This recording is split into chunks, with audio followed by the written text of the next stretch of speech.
this is my spending pattern. My total spending is Rp364.05 over 3 weeks.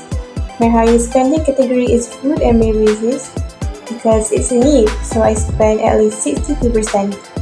For the other categories, such as entertainment, I spend 12%, for laundry 2%, and since we do this assignment during our midterm break, I spend at least 5% for transportation, and for utility 9%, and 10% for cosmetic.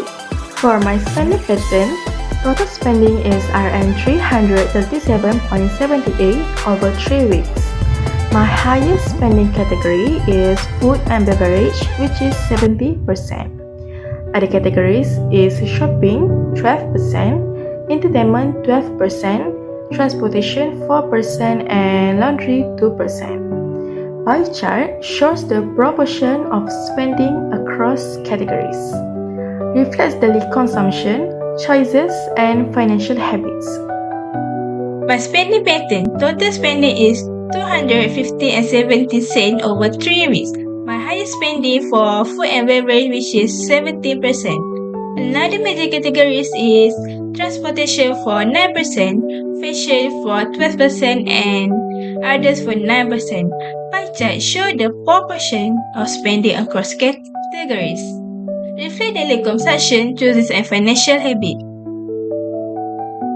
My spending pattern. Total spending Rm371.34 over 3 weeks. Highest spending category food 35%. Other major category entertainment 18%. Transportation 70%. Clothes 18%. Book 3%. Other 20%. Pie chart show the proportion of spending across category.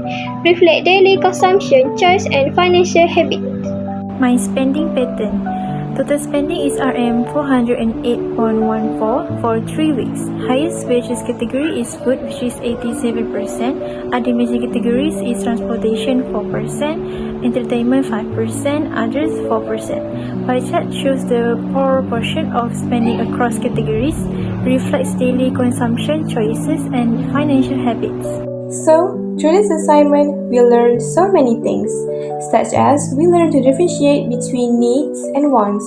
This is so important, especially for students like us. We also discovered that small daily expenses can add up over time.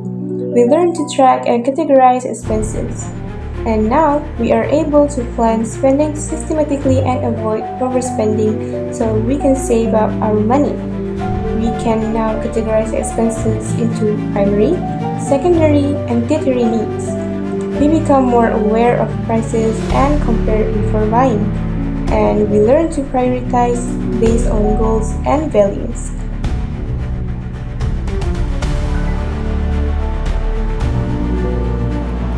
How wages are set in a perfectly competition labor market, wage determination and rewards two factors of production in Japan. Wages determination, perfect competition.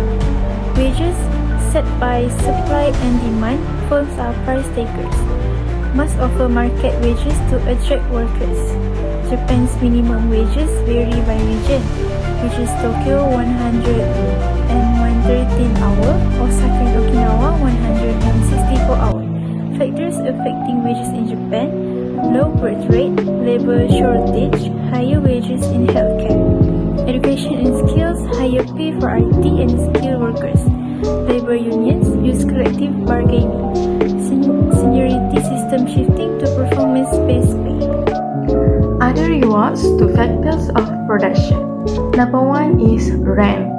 High in cities like Tokyo, they used to raise a business cost for a land. Number 2 is profit. Big firms, they use a high profit. For example is Toyota. And for a small business, they use a face high competition but low margins. Number 3 is interest. Japan keeps a low interest rates to encourage a business loans, but savers get a low returns.